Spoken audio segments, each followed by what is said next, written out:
Amén y gracias a Dios. Ana Milena, muchas gracias por hacerte cargo. Bueno, muy buena tarde para todos, bienvenidos, ¿cómo están? Aquí intentando retomar después de, después de todos estos días de evangelización a través de las novenas. Entramos hoy al capítulo 14 de la carta a los Romanos, ubíquese ahí por favor, Romanos capítulo 14. La lección que comenzamos hoy es la lección número 7 y es una lección que tiene que ver con la conciencia de las personas. Se llama precisamente Asuntos de Conciencia. Va del capítulo 14, versículo 1 al capítulo 15, versículo 13. Asuntos de conciencia. Repito, va desde el capítulo 14, versículo 1 hasta el capítulo 15, versículo 13. O sea, todo el capítulo 14 y hasta la mitad del capítulo 15. Ya después de eso, con lo que nos encontramos nosotros es con la conclusión, que iría desde el capítulo 15, versículo 14, hasta el último versículo del capítulo 16. Eso quiere decir que ya estamos nosotros por terminar. Capítulo 14, versículo 1, y vamos a ir de los versículos 1 al 4 en la lectura y en la exposición, por favor. Me avise cuando ya se encuentre ahí. Romanos capítulo 14, versículo 1. Listo, leamos estos versículos. Dicen así: recibid al débil en la fe, pero no para contender sobre opiniones, porque uno cree que se ha de comer de todo, otro que es débil come legumbres. El que come no menosprecia al que no come, y el que no come no juzga al que come, porque Dios le ha recibido. ¿Tú quién eres, que juzgas al criado ajeno? Para su propio Señor está en pie o cae, pero estará firme, porque poderoso es el Señor para hacerle estar firme. Eso en los primeros 4 versículos del capítulo 14.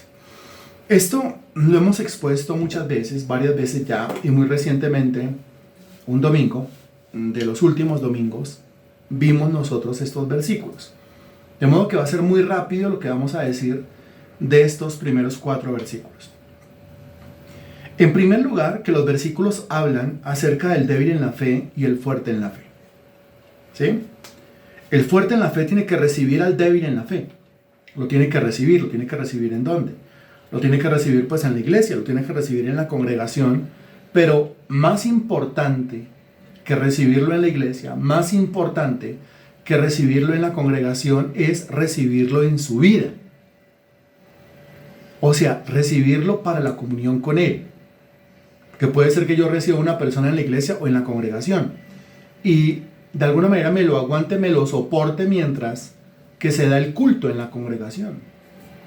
Pero después entre semana, pues soy completamente indiferente con la vida de ese hermano al cual yo saludé, me despedí y quizás compartí hasta un tinto y algunas palabras con esa persona, pero en el momento de la congregación.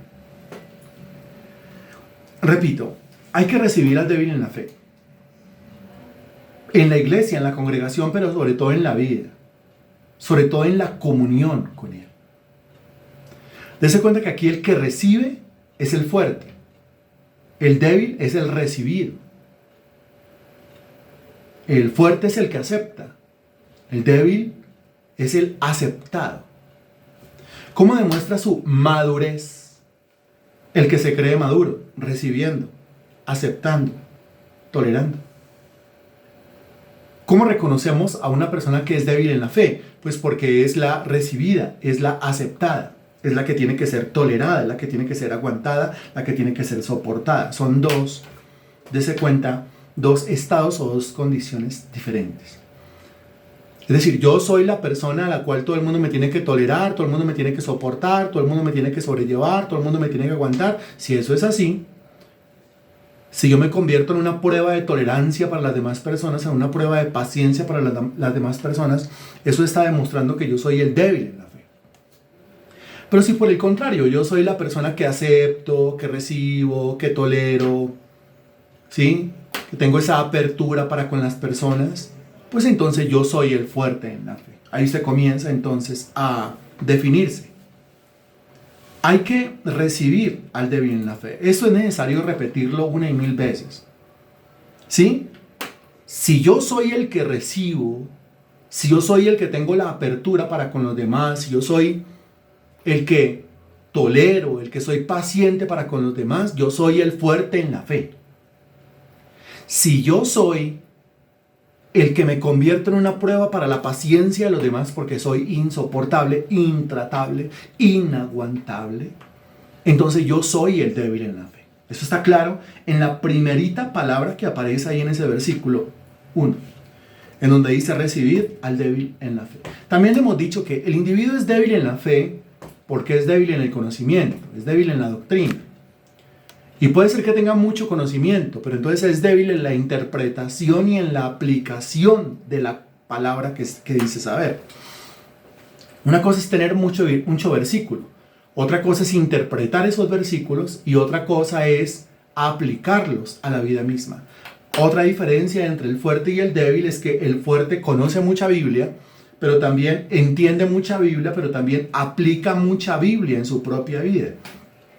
Eso le ha modificado su conducta, eso le ha modificado su comportamiento definitivamente.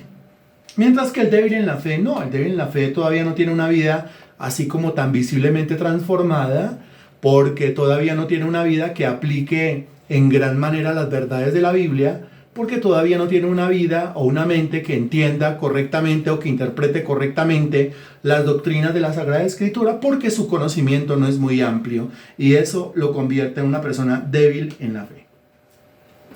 Ahora yo tengo que recibir al débil en la fe y se aclara primeramente para qué no lo debo recibir. Y dice, pero no para contender sobre opiniones, que como ya lo hemos visto también, estaba yo diciendo que esto lo vimos uno de los últimos domingos, donde estuvimos predicando y hablando acerca de eso, aplicándolo al tema de la Navidad, porque pues durante esta época y ahora que es el tema de fin de año, entonces pues usted encuentra mucha diversidad de opiniones con respecto a lo que se debería hacer o no se debería hacer en una Navidad y a lo que se debería hacer y no se debería hacer en un fin de año, ¿no? Algunas personas sí, otras personas no. Ese sí, ese no, pues revela una diversidad de opiniones. El fuerte en la fe tiene una opinión, el débil en la fe también tiene una opinión, ¿no? Ahora, si entre fuertes en la fe hay diferentes opiniones y entre débiles en la fe hay diferentes opiniones, imagínese usted entonces qué será, cómo será la conversación entre un fuerte en la fe y un débil en la fe. Pues eso definitivamente será una cosa bien compleja, ¿no?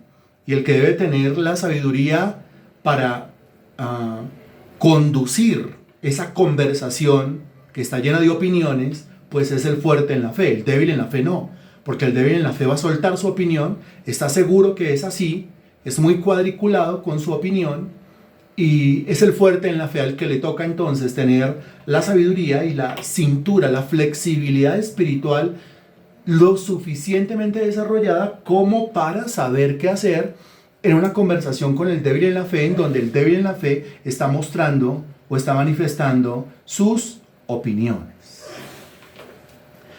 No contienda sobre opiniones. Entonces, ¿yo qué debo hacer? Pues porque el débil en la fe me está diciendo unas cosas que definitivamente no son de Dios, o el débil en la fe me está diciendo unas cosas que definitivamente no encajan con el argumento bíblico. Entonces, ¿yo qué hago? No, yo lo que debo hacer es, a partir de ahí, a partir de esa conversación o de esa opinión o de ese argumento que está utilizando el débil en la fe, yo lo debo conducir casi que de la mano, ¿sí?, hacia la edificación, hacia la madurez, hacia más conocimiento, hacia más entendimiento, hacia más discernimiento, hacia una interpretación más amplia.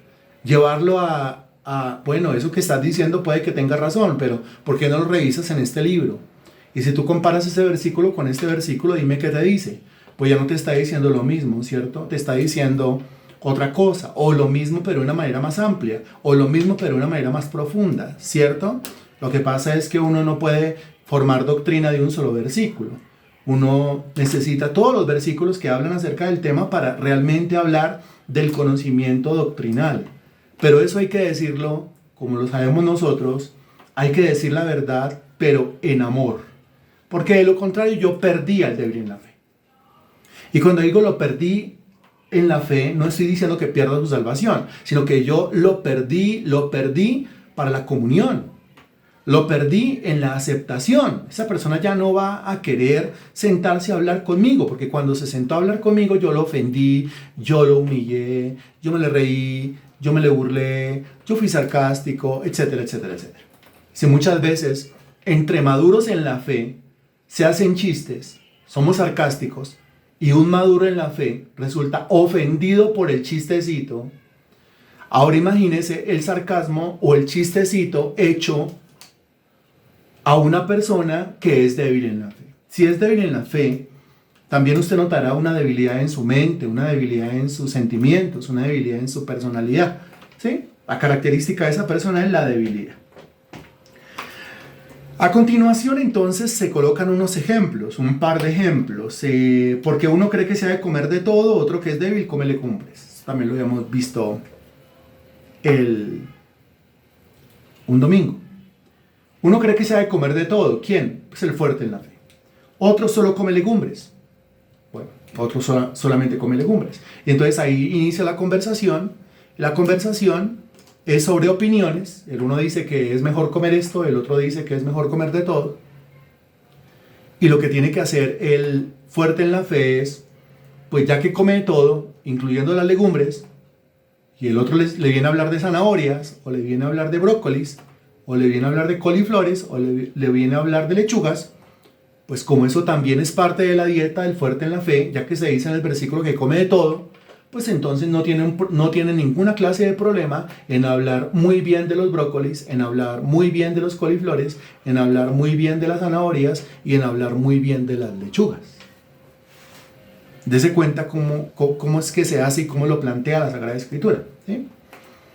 Mientras que el otro, el que es débil en la fe, pues ese se va a aferrar a que son mejores las zanahorias, los brócolis y las lechugas a un huevo, a algún derivado, algún producto derivado animal, a la carne o alguna otra cosa. Alguna otra cosa. El fuerte en la fe, ¿qué tiene que hacer? Pues a partir de el conocimiento del débil en la fe y a partir de la experiencia del débil en la fe, conducirlo lentamente, con mucho amor, a las otras partes del conocimiento de la Sagrada Escritura. Eso es. Sigue diciendo, el que come no menosprecia al que no come, y el que no come no juzga al que come. Aquí el que come de todo es el fuerte en la fe, que tiende a menospreciar al débil en la fe, porque al fin y al cabo acabo de llegar, porque al fin y al cabo no conoce tantos versículos, no conoce tanta Biblia, no tiene tanta doctrina, no tiene tanta teología, está lleno como de resabios, está lleno como de tabúes, está lleno como de agüeros, porque así hay muchos cristianos, sobre todo los neófitos, sobre todo los novatos, están llenos de agüeros, están llenos de mitos, están llenos de tabúes. Entonces, pues resulta que para ellos son malas muchas cosas y es del diablo muchísimas cosas, y le encuentran un misticismo, un montón de cosas. El fuerte en la fe se va deshaciendo poco a poco en la medida en que va creciendo de tabúes, de mitos, y se va deshaciendo de un montón de preconceptos y un montón de cosas que ya traía en la cabeza, que las tuvo cuando era un recién nacido en Cristo Jesús, pero que poco a poco, en la medida en que va creciendo, pues todos esos miedos se van yendo y se va quedando con lo que realmente vale, que es la palabra de Dios.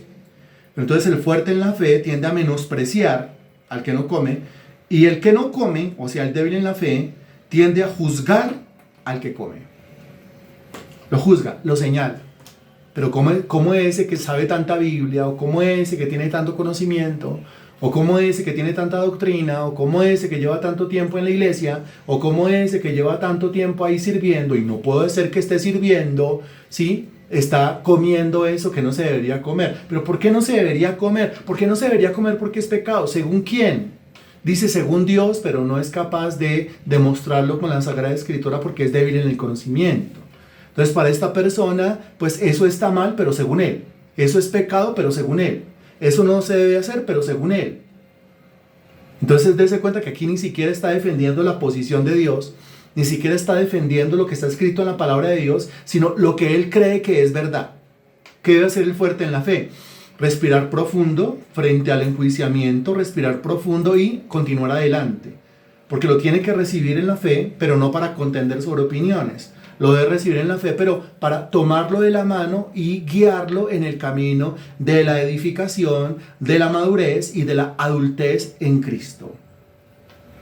Bien. Termina diciendo este versículo porque Dios le ha recibido. No, Dios le ha recibido. Entonces entienda el fuerte en la fe, que es el débil en la fe al cual tiende a menospreciar, Dios le ha recibido. Y entienda el débil en la fe, que ese fuerte en la fe al cual pretende juzgar, Dios le ha recibido. O sea, Dios ha recibido al fuerte en la fe y al débil en la fe. Y que no se le olvide al fuerte en la fe que una vez fue débil en la fe y alguien tuvo que tenerle paciencia. Y alguien tuvo que tenerle mucha tolerancia. Y alguien tuvo que sentarse con él a darle la lección 1, la lección 2, el consejo, la orientación, etc. Aquí lo importante es que recuerde usted por qué yo debo recibir al hermano en Cristo. Yo lo debo recibir porque primeramente Dios lo recibió. Entonces, si Dios lo recibió a usted, pues yo cómo no lo voy a recibir. Si Dios me recibió a mí, pues usted cómo no me va a recibir a mí con todo y mi defecto, con todo y mi inmadurez, con todo y mi estado o condición de niño en Cristo o de carnal en Cristo. A continuación dice: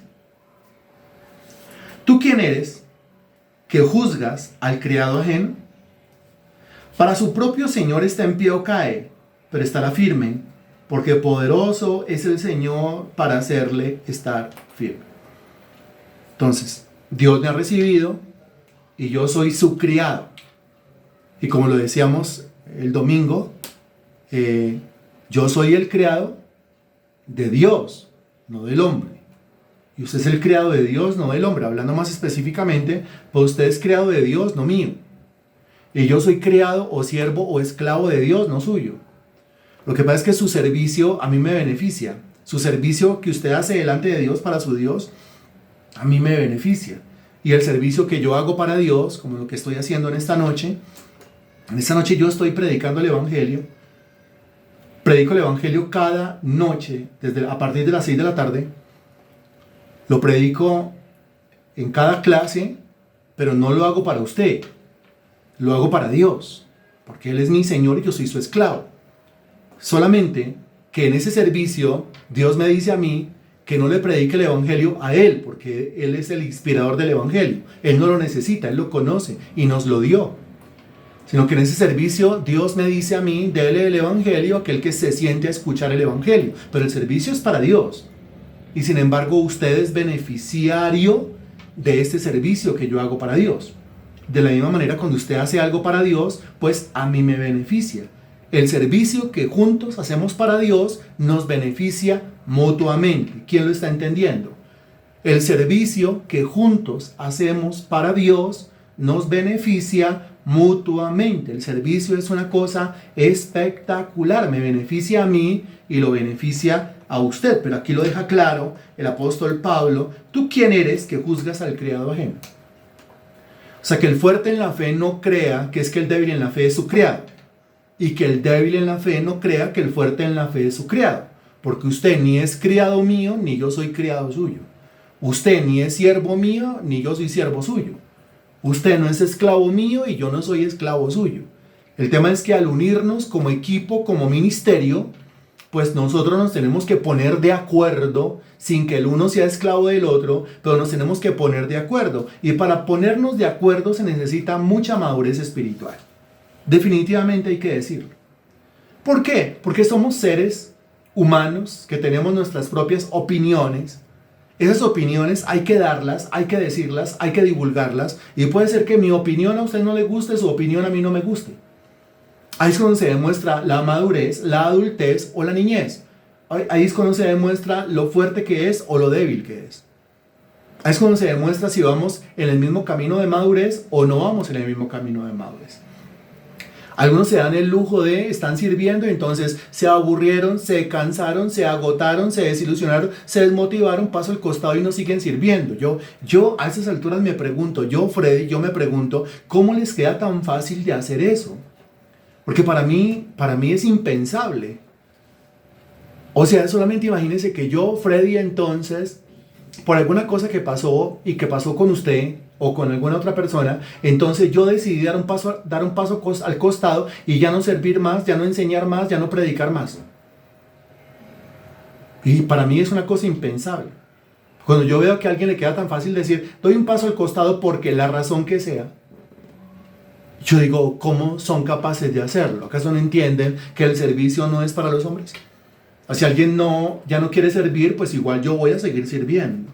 Y si alguien no va a servir, pues igual usted debe seguir sirviendo. Pero la voluntad de Dios es que sirvamos como un cuerpo, que sirvamos todos juntos.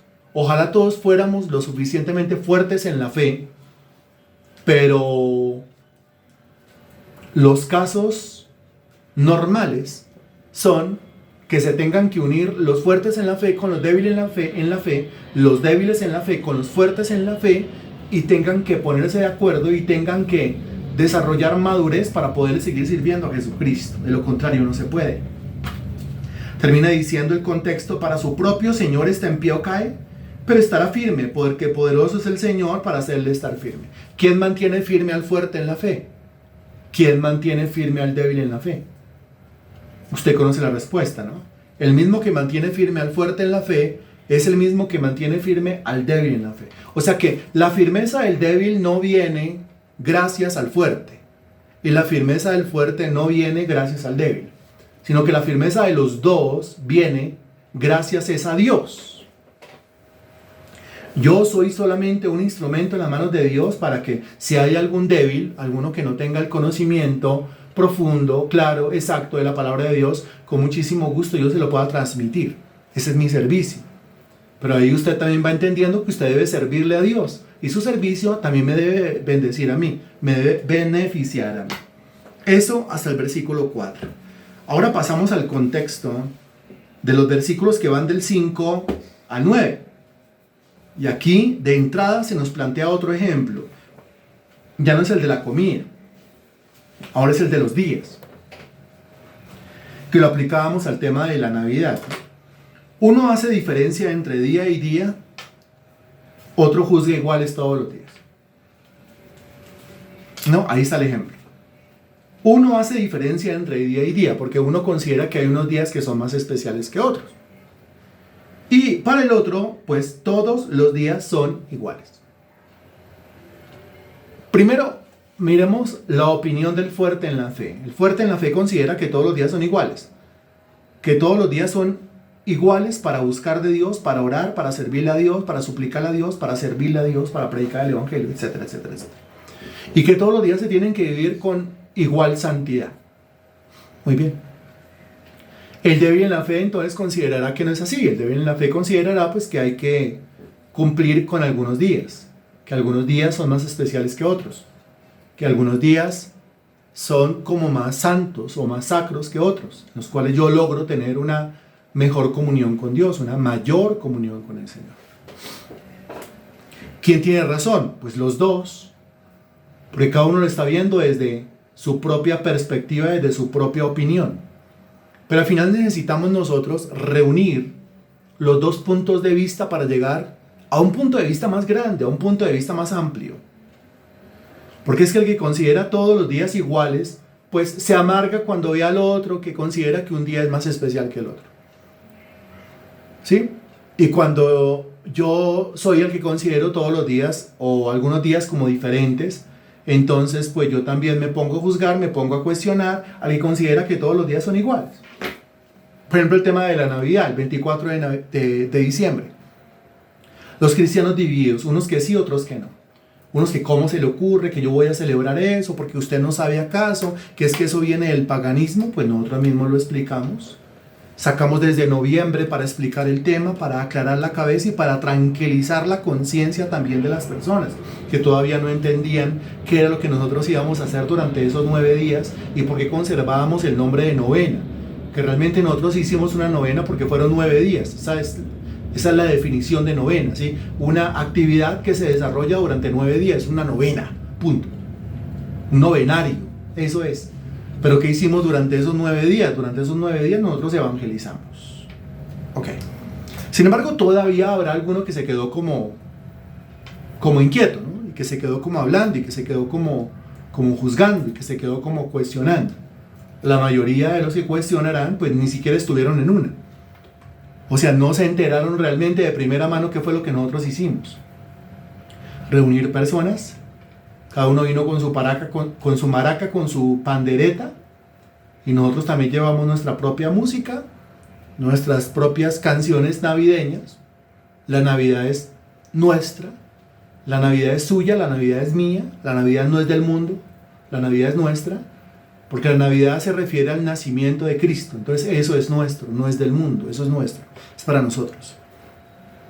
Y predicamos el Evangelio. Abiertamente hablamos del Señor Jesucristo durante esos 9 días. Ok. Para otros, pues no, para otros será pecado hacer esas cosas. Y para otros será pecado desear una feliz Navidad. Como para algunos será pecado desear un feliz Año Nuevo. Para otros será muy normal que se llegue un 31 de diciembre a la medianoche, y para otros será algo bien especial que se llegue un 31 de diciembre a la medianoche. Frente a eso, ¿qué hacemos? Frente a eso tenemos que madurar. Frente a eso tenemos que verlo con mucha madurez.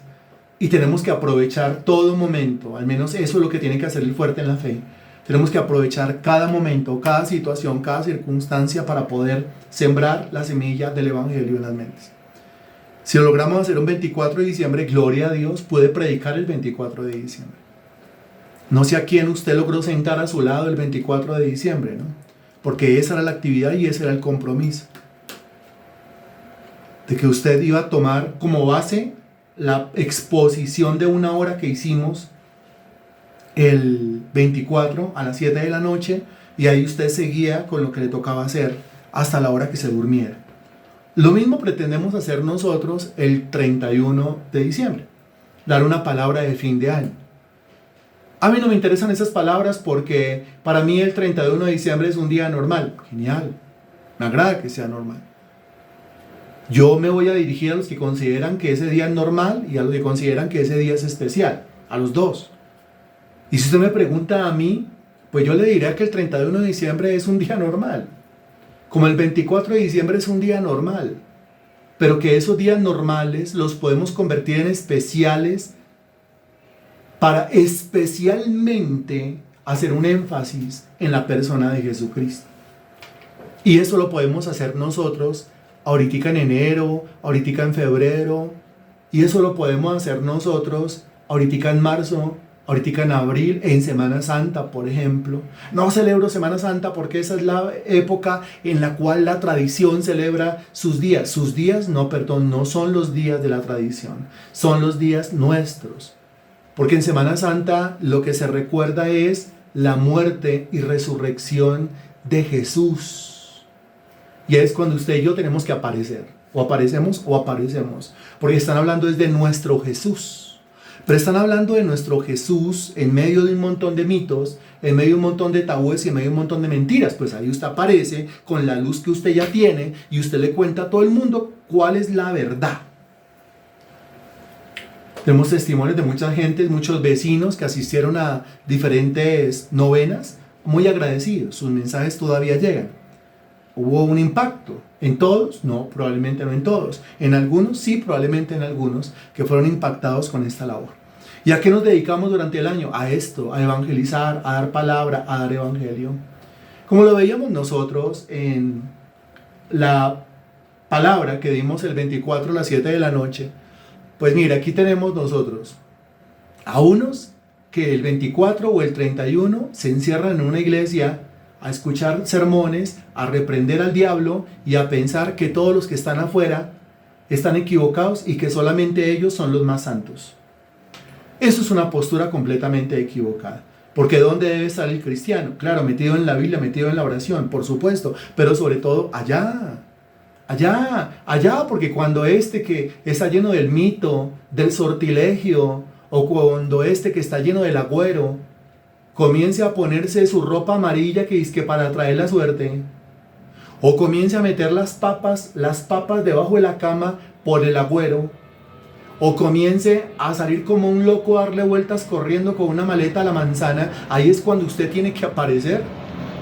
Créame que esas cosas sortilegios, agüeros, tabúes, mitos, no se van a dejar de hacer.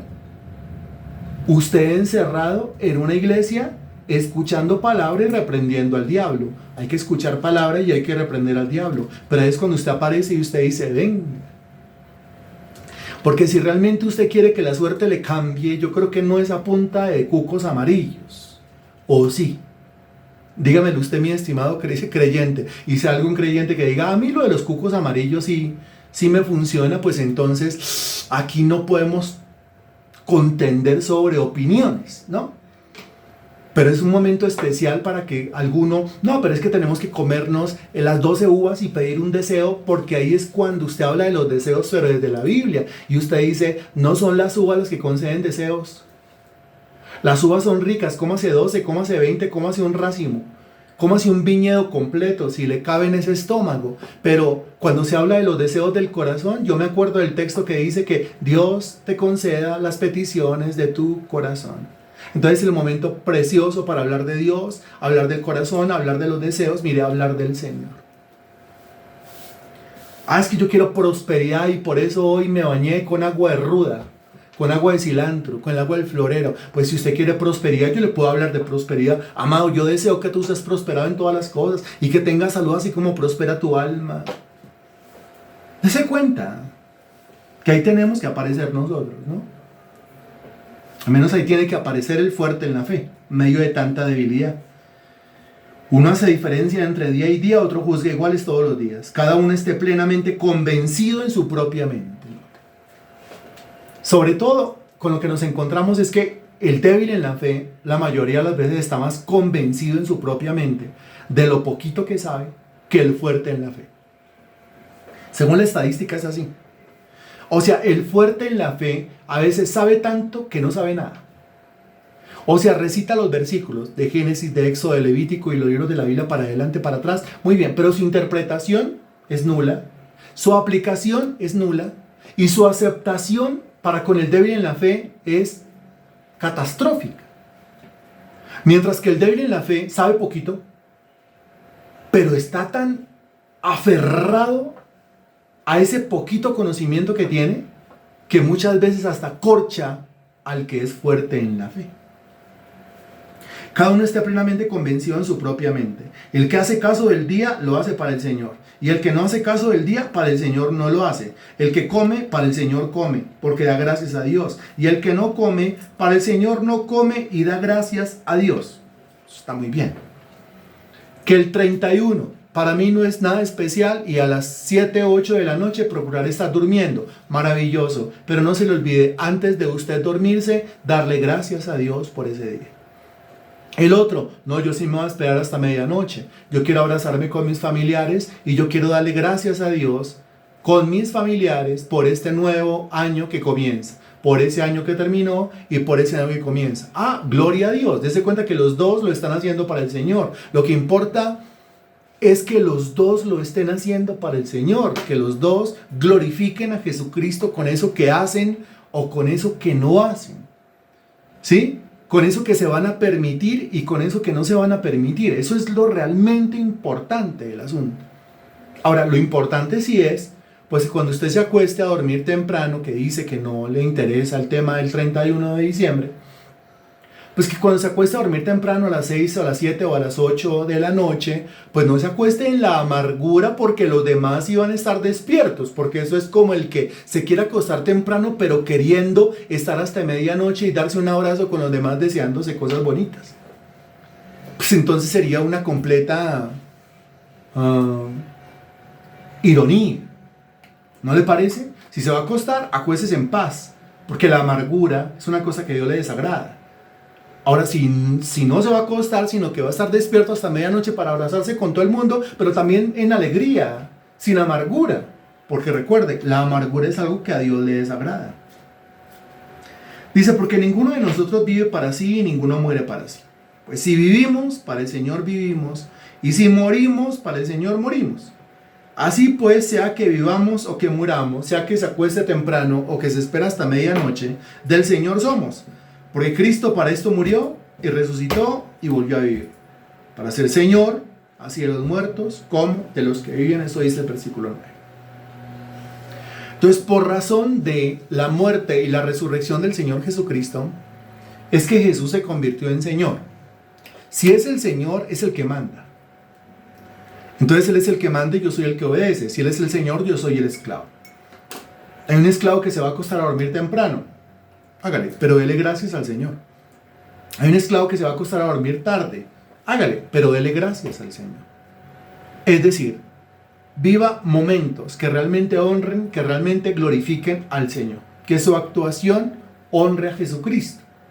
Que tenga usted la oportunidad para poder hablar de Jesucristo. Eso en el versículo 9. Ahora pasamos a los versículos del 10 al 12, por favor. Del 10 al 12.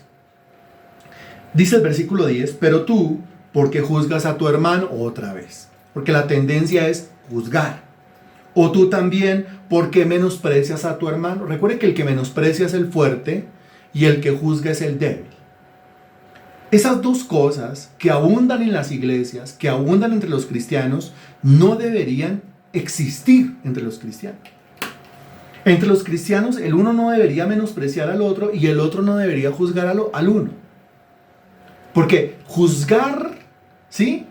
Juzgar quiere decir, pues que yo considero que el otro, que mire todo el tiempo que lleva, que mire todo el conocimiento que tiene, que mire toda la trayectoria que tiene, que mire todo el servicio que ha hecho y mire con las que sale, pero ¿por qué le desagrada tanto la actuación del otro? O sea, ¿por qué le desagradó tanto que el otro hablara o cantara acerca del burrito sabanero? Para después pararse a decir, ¿para dónde es que va el burrito sabanero? Y toda la gente, no sé, 50, 100, 150 personas decían al unísono, pues para Belén. El burrito va para Belén y todos contestaban, sí, según la canción sí. ¿Y por qué el burrito va para Belén? Ah, porque en Belén nació Jesús. Ahí lo conectamos. Pero dése cuenta que al uno le fastidia todo ese tema, ¿no? Porque está acostumbrado a otro tipo de, quizás de cristianismo. Está acostumbrado a otro tipo de vida o relación con Dios. Que es esa vida de 4 paredes de iglesia. Donde se cantan pues solamente himnos solemnes, los himnos son muy bonitos, pero si nos encerramos en una iglesia a cantar himnos, dígame qué va a pasar con la gente allá afuera. O sea, yo le hago a usted una pregunta. Nosotros estuvimos en 9 diferentes lugares, 9 diferentes escenarios, predicando el evangelio a partir del 16. Personas que yo en mi vida había visto, algunas de ellas no, nunca las había visto. Y estuvieron ahí. Dígame, ¿usted no cree que si no hubiese sido de esa manera, quizás no se hubiese podido de otra? ¿A qué me refiero? A que si este diciembre no hubiésemos hecho lo que hicimos, yendo allá donde está la gente, allá en la calle, chupando frío, algunas fueron tenaces, sobre todo las de la calle, mucho frío, mucho viento, mucho helaje. Pero si no hubiese sido así, ¿usted cree que esas vidas hubiesen de otra manera recibido esa siembra de la palabra de Dios? ¿Hubiesen sido impactadas con el evangelio? ¿Hubiesen tenido un acercamiento mental a la Biblia?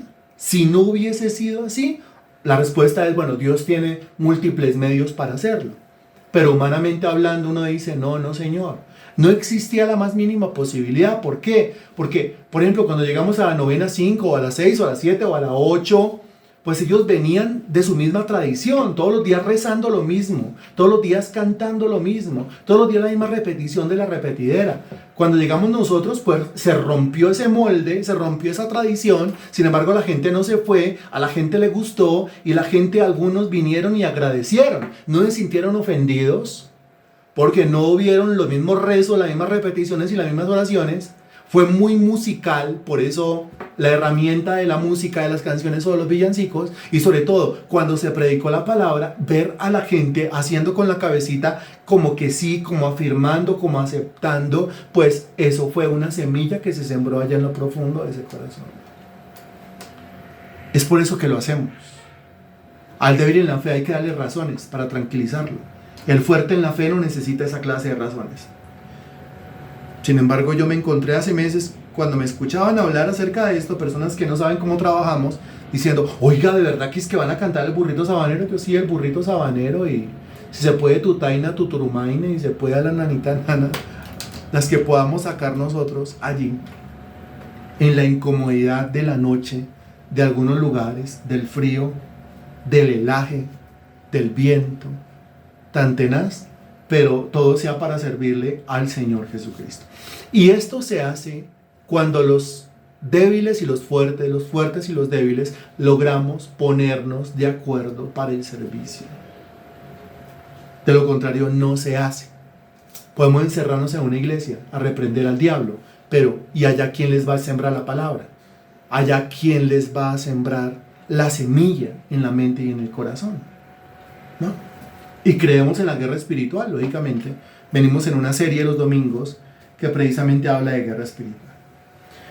Entonces la tendencia en la iglesia es a que el uno juzgue al otro o el otro menosprecie al otro, ¿no? Entonces está juzgando, está señalando, está criticando, está rajando, está hablando mal de y está hablando mal de a las espaldas. Eso no debería ser así. O si no el otro, pues cuando el uno se entera que lo están juzgando, entonces el otro menosprecia. ¿Y quién es ese aparecido, ese novato, ese neófito, ese recién llegado, para venir a decirme a mí lo que yo tengo o no tengo que hacer? ¿Acaso no sabe mi trayectoria? ¿Acaso no sabe cuánto tiempo yo llevo predicando el evangelio? ¿Y acaso no conoce las razones del por qué predico como predico? Y ahí nos enganchamos. Y eso es exactamente lo que quiere el diablo, ¿no? Dese cuenta. La mejor manera de reprender al diablo es poniéndonos de acuerdo, ni siquiera diciéndole te reprendo diablo, sino poniéndonos de acuerdo todos. Pero repito, si es difícil poner de acuerdo a dos fuertes en la fe, ahora imagínense la dificultad para poner de acuerdo a un fuerte en la fe y a un débil en la fe. Y por más que al fuerte en la fe, porque me han tildado así como de loco, es que usted está como loco, pues entonces no sé si yo seré más loco que aquellos que se unen a esta locura y dicen, hagámoslo y hagámoslo en mi casa. Hagámoslo y yo invito a todo el mundo. Hagámoslo y yo hago los buñuelos y yo hago las natillas. Hagámoslo y yo llevo el masato. Hagámoslo y yo llevo la mantecada. Más loco el que propone o más loco el que se une y crea los escenarios. Porque al fin y al cabo yo fui allí a chapucear el piano o a dar la palabra del Señor. Pero cuando yo llegaba a los lugares, en todos los lugares ya tenían todo listo, ya tenían todo dispuesto. Eso, mi estimado hermano, se llama servicio a Dios. Y más a Jehová vuestro Dios serviréis, y Él multiplicará vuestro pan y vuestras aguas, y Él quitará toda enfermedad de en medio de ti. ¿Quién lo cree? Son las bendiciones por servirle a Dios. Dice a continuación, porque todos compareceremos ante el tribunal de Cristo. Note, todos compareceremos ante el tribunal de Cristo. O sea, el fuerte en la fe no tiene un tribunal delante del cual el débil en la fe tenga que comparecer. Y el débil en la fe no tiene un tribunal delante del cual el fuerte en la fe tenga que comparecer. No. Comparecer es como presentarse a rendir informes. No. Como presentarse a que le hagan cuentas. No. Pero de pronto el débil en la fe sí pretende que el fuerte en la fe le dé razones de... O el fuerte en la fe pretenda que el débil en la fe venga y le presente un informe o le dé razones o le rinda cuentas. Aquí se aclara que es que al ser todos, el fuerte y el débil en la fe, esclavos de Jesucristo, es Jesucristo el que tiene un tribunal. Y es Jesucristo delante del cual tenemos que comparecer todos, sea yo fuerte o sea yo débil en la fe. Y yo tengo que presentarme delante de Él. A Él en algún momento yo le tengo que rendir cuentas. A Él en algún momento yo le tengo que rendir un informe. Y qué bonito decir, y esto lo voy a decir con total respeto, espero nadie que más adelante escuche esta clase, que adelante y precisamente lo ponga acá y diga, ¿sí ve cómo insulta a los cristianos? No, porque no es así. Sería sacado del contexto. Pero qué bonito que allí, delante de ese tribunal, pues, como me van a llamar a cuenta, yo pueda decirle, Señor, un montón de locos, para no mencionarme yo, porque sería el burro por delante, un montón de locos y yo, te servimos. Nos metimos en las tinieblas hasta donde más pudimos, Señor.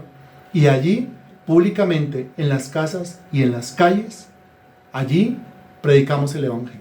Y allí hablamos de ti, Señor Jesucristo. Allí dijimos la verdad y la dijimos en amor. Eso es una maravilla. Porque todos compareceremos ante el tribunal de Cristo, porque escrito está: vivo yo, dice el Señor, que ante mí, esa frase es fenomenal, ante mí, ante el fuerte en la fe, no. Ante el débil en la fe, no. ¿Ante quién? Dice acá, ante mí. Ante mí se doblará toda rodilla, hablando de Dios, muy bien, ante el Señor Jesucristo. Ante mí se doblará toda rodilla y toda lengua confesará a Dios, de manera que cada uno de nosotros dará a Dios cuenta de sí. ¿Cada uno de nosotros dará al fuerte en la fe cuenta de sí? No. ¿Cada uno de nosotros dará al débil en la fe cuenta de sí? No, no. Sino que cada uno de nosotros dará a Dios cuenta de sí mismo. Cuenta de sí. Es toda una iglesia encerrado dentro de 4 paredes bajo un techo durante los 365 días del año. No nos esforzamos por llevar la palabra de Dios a nadie afuera de la iglesia. Ya nos conformamos con los que vienen al culto de domingo, sean 2, sean 3, sean 20, sean 50, los que sean. Ya nos conformamos. Creímos que hasta ahí, que ese era el tope de crecimiento que Dios tenía para nosotros. Y los de afuera como que no nos interesa mucho, pues yo tendré que darle cuentas a Dios. Porque Dios, ¿para qué me llamó? ¿Para qué me dio lo que me dio? ¿Para qué me da el conocimiento y la gracia y la capacidad de hablarle a la gente y la capacidad de romper el hielo y la capacidad de hacer reír al uno y hacer reír al otro? ¿Y para qué Dios me da la capacidad de liderar, de organizar, de decidir? ¿Y para qué Dios me da como la autoridad y la voz de mando? ¿Y para qué Dios me da esa capacidad de que la gente me pregunte, bueno, ¿qué vamos a hacer? Y yo le diga, vamos a hacer esto. Y la gente diga, hagámoslo, sí. Pero también la flexibilidad para que alguien me diga, ¿y por qué no lo hacemos más bien de esta manera? Por ejemplo, teníamos planeado un compartir para el 24 y el compartir se convirtió en un desayuno formal. Alguien lo propuso, Denise, que está aquí presente. Y eso estuvo muy bien. El podernos poner de acuerdo acerca de algo que es como tan básico, como tan sencillo, pero que a veces se nos complica por la cantidad de opiniones que tiene el uno o que tiene el otro. Que si lo hacemos el 24 presencial o virtual, presencial unos, presencial otros, virtual los unos, virtual a las 4, virtual a las 5, virtual a las 6, virtual a las 7, nos ponemos de acuerdo, nos pusimos de acuerdo. Mire, de eso es que se trata. El capítulo 14 de la Carta a los Romanos. Y yo sé que usted tiene 1000 opiniones. Yo sé que usted quería quizás presencial el 24 por la mañana. Y otros querían presencial el 24 por la tarde. Y otros querían virtual por la mañana. Y otros querían virtual en la tarde. Resultamos con virtual en la noche. Y sin embargo usted estuvo ahí conectado. Gloria a Dios. Y sin embargo logró conectar a algún familiar, algún amigo, algún conocido. Gloria a Dios. Es de eso que trata Romanos capítulo 14. De en medio de la diversidad de opiniones que podamos tener nosotros, ser lo suficientemente inteligentes, maduros, flexibles como para decir, pero vamos a hacerlo de una manera lógica, de una manera inteligente, de una manera que todos logremos estar, que todos logremos de alguna manera involucrarnos. De eso es que se trata. Tenemos nosotros, por ejemplo, lo que se propuso esta mañana.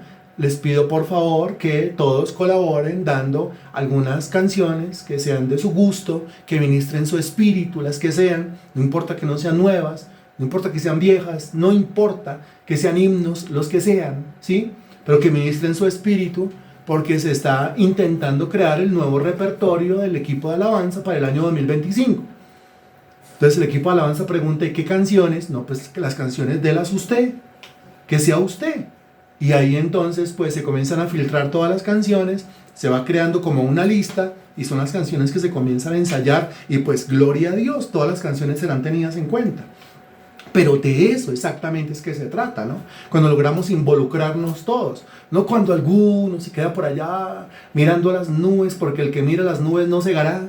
Y alguno dice, pero yo para qué quiere que le dé la canción si mi canción... Le estoy diciendo, ahí dice claramente en letras mayúsculas, que todas las canciones serían seriamente tenidas en cuenta. Porque al fin y al cabo, como no consiste en lo que a mí me guste, sino en lo que ministra, y usted está revelando ahí lo que ministra, creo que el ejercicio es espiritual, creo que el ejercicio es edificante, creo que el ejercicio es de Dios. Entonces eso es lo que le ministra a usted, y si le ministra a usted, ¿por qué no me puede ministrar a mí también? Entonces pues vamos a hacerlo, que no sea solamente el gusto de uno o de dos o de tres, que no sea solamente la canción que está de moda, sino que sea algo que realmente le llega a lo profundo del ser a cada uno de nosotros. Ay, de eso trata Romanos capítulo 14. No para contender sobre opiniones, sino para qué es lo que están preguntando. No, que algunas canciones que claro que sí, mire, yo tengo esta, yo tengo la otra. Y de eso se trata, repito, Romanos capítulo 14. Este domingo tenemos nuestro culto. Es el último culto presencial del año, ¿cierto? Sería 29, ¿cierto? Es 29 de diciembre. Ya el 31 es el martes. Y ya el próximo domingo, pues ya estamos en el 2025 y estamos en enero. Es el último culto. Tenemos que congregarnos, tenemos que reunirnos. Hay que darle gracias a Dios realmente. ¿Y el 31 qué vamos a hacer? Pues probablemente también daremos una palabra virtual por allá por la noche, a esa hora, una palabra de bendición para todas las familias, proyectándonos hacia el próximo año, pero agradeciéndole a Dios por todo lo que nos dio en el año 2024. ¿Y a usted qué le va a tocar hacer? Pues le va a tocar sentar a sus familiares, esté donde esté. Es que yo voy a estar en Dubái. Pues en Dubái hay internet. Y allá usted sentará a sus familiares, sus conocidos, amigos. Venga, durante menos de una hora vamos a escuchar una palabra, porque van a bendecir nuestras vidas y van a orar por nosotros para comenzar este año con todas las de la ley. Y eso se hace cuando usted y yo nos ponemos de acuerdo. Si nos ponemos de acuerdo, estamos haciendo lo que el Espíritu Santo nos dice que tenemos que hacer en Romanos capítulo 14. Por hoy llegamos hasta el versículo 12 y en la próxima clase pues iremos desde el versículo 13 hasta donde alcancemos. Bendito Dios, bendito Señor, te doy infinitas gracias por tu palabra predicada hoy, porque se habló del texto bíblico, pero nos diste tantos ejemplos. El ejemplo de la comida, el ejemplo de los días, pero también el ejemplo de todo lo que hemos hecho durante los últimos días y lo que nos proyectamos a hacer en los que vienen, Señor. Te doy gracias, mi Dios, por este equipo de personas que se une a todas estas iniciativas, Señor Dios, para evangelizar. Entre todos lo podemos hacer. Uno solo no lo puede hacer todo, Señor. No. Precisamente por eso tú creaste un cuerpo, que es tu iglesia, con múltiples miembros, con múltiples funciones, para que entre todos lo pudiéramos hacer. Y yo te doy gracias por cada persona que durante todas estas evangelizaciones pues ahí estuvo, se involucró, participó activamente. No importa que hubiese sido la que más cerca le quedó, lo hizo. Y no importa tampoco, Señor, que haya sido una o dos o tres. Cada uno dará delante de ti cuentas y cada uno mirará de qué manera te sirve, Señor. Yo solamente quiero agradecerte el servicio de cada uno, pidiéndote, bendito Dios, que prepares nuestra mente, nuestro corazón para esta reunión del 31, para esta reunión del 29, para poder terminar este año realmente, Señor, con la mente bien dispuesta para recibir tu bendición. Entrego esta clase en tus manos, en el nombre del Señor Jesús. Amén y gracias a Dios.